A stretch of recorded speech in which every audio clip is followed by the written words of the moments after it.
Well, I'm back from my holidays. I enjoyed my week off, ate loads, did loads of exploring and driving. Didn't spend a lot of time on this last week, as you know, because I didn't make any videos. So how did I do with my one cross? I'm just outside zone 2, look, zone 3. Now, I had the eye line right from this player that's jumping, the one in red. It's more or less got to go through mine to get to the winning cross.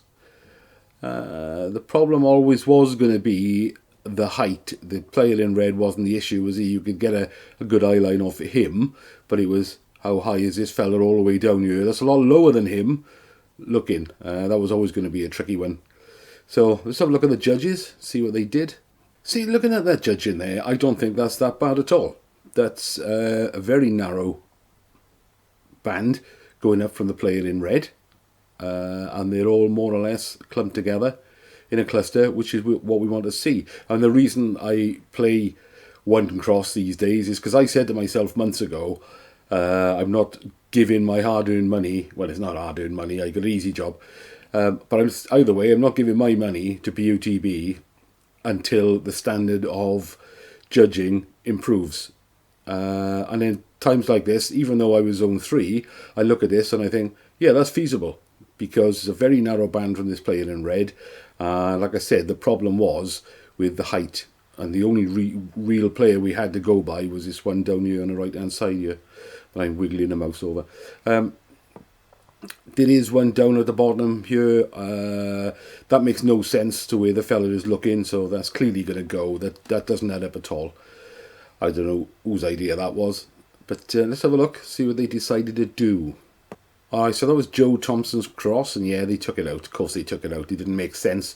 It didn't make sense where the player was looking, and also there was a bunch, like the other 7 judges are all clustered together, and that one wasn't. So if they stick by how they normally judge it, and the rules they normally follow, then yes, they would have taken that stray one out. So I think that's a quite, even though I was nowhere near it, I think that's quite a good cluster there. So the average does make sense to me. I'm not a fan of the judges, as you know, but I can't always criticise it just because it wasn't where I wanted it to be. Enough of that. Let's have a look at this week's picture. Now, unusually, I've already played my cross. I played it yesterday. It was a bit hurried, a bit rushed, and normally I leave it till we've had the average at the end of the week. But because I normally play my free ticket, if I'm lucky enough to be in silver tier on a particular week, I usually play for one of the camper vans, as you know. But the camper van deal they had yesterday was the Volkswagen camper plus £5,000 to spend in Go Outdoors, £5,000 to spend in North Face on clothes, and 4 Boardman bikes. I thought, well, if I'm going to play for a camper van this week, I just as well jump on this one and get a much higher sort of value prize. So I've already done my one cross yesterday. I could still do more crosses throughout the week, but I got my free one in yesterday while it was a good deal, a deal I was interested in. So that's where I've put that. Actually, that's not exactly where I put my cross yesterday. I didn't want to give my secret cross away, so I've moved about 10-15 pixels away in each direction from where I was, so that nobody else would go where I went. Not that you'd want to, but you know what I'm saying. Because I think there's quite a few people that won't play or won't submit their coordinate every week because they don't want other people to know what they are. And my answer to that is, well, just give us one that's 20 pixels away then, just so we can see what area you're going for. Because trying to get the exact pixel is a completely different story to making sure we're in the right area. Let me draw some lines of why I've gone where I've gone. And I'm all over the place now because I'm wearing the wrong glasses. So he looks to me like he's looking more or less vertical when I look at his eyeballs. So I've gone up there, but I've got to bear in mind, of course, that some of the judges will go further to the left, some will go further to the right. So I'm trying to sort of go midway here.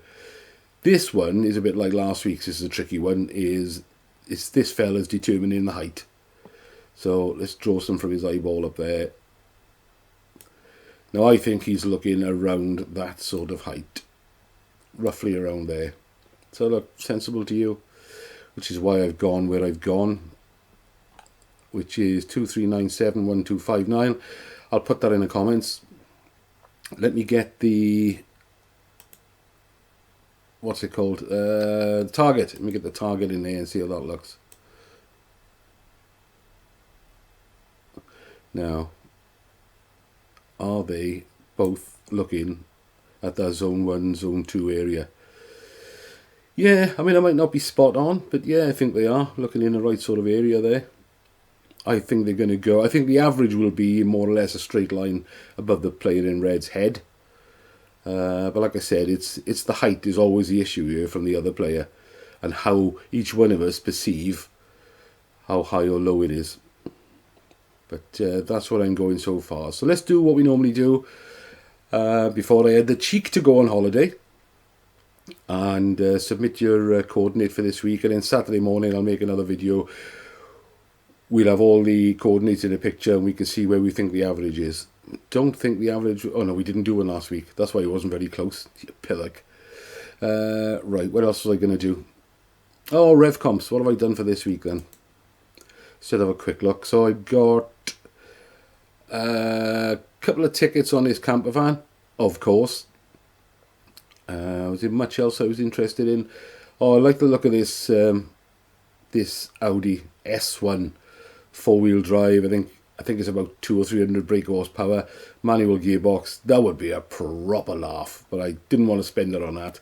Instead, I spent it on, I bought a couple of tickets on this Renault Capture. It's a 2021 RS line, so it's got the, you know, all the kit on it. It's got all the extras. And why I went for that was because it's not quite 2 years old yet, that Renault Capture. It's a 2021. It's 2 years old in December. But in 2019, Renault started putting 5-year warranties on their cars. So it's still got over 3 years manufacturer's warranty on it. So I thought, yeah, okay, I would replace my car that I adore with this one because it's got 3 years of warranty left on it. So yeah, I got a couple of tickets for that as well. Other than that, there wasn't much else I fancied. When we look at next Mondays, the ones that went on last night, nothing there that catches my eye. I won't go through them all. If you play BOTB, you can go through them yourself. There might be something you like the look of. I know a lot of you like the sporty cars. Some of you go for the more sensible family cars. If there's anything I'm going to play for, it would be this Bentley Bentayga. Simply because the tickets are, at the moment, I think they're £5.37 each, and it's a £70,000 cash alternative. So for the sake of just over a tenner, I might have 2 tickets on that Bentayga for the chance of 70,000. Other than that, there's not much else there that I'd be interested in. I was hoping they'd put another motorhome or a camper on there, but they haven't. So there we go. Leave your coordinate this week then. We'll do another one on Saturday. I hope some of you got quite close this week and got your money back. And good luck, everyone.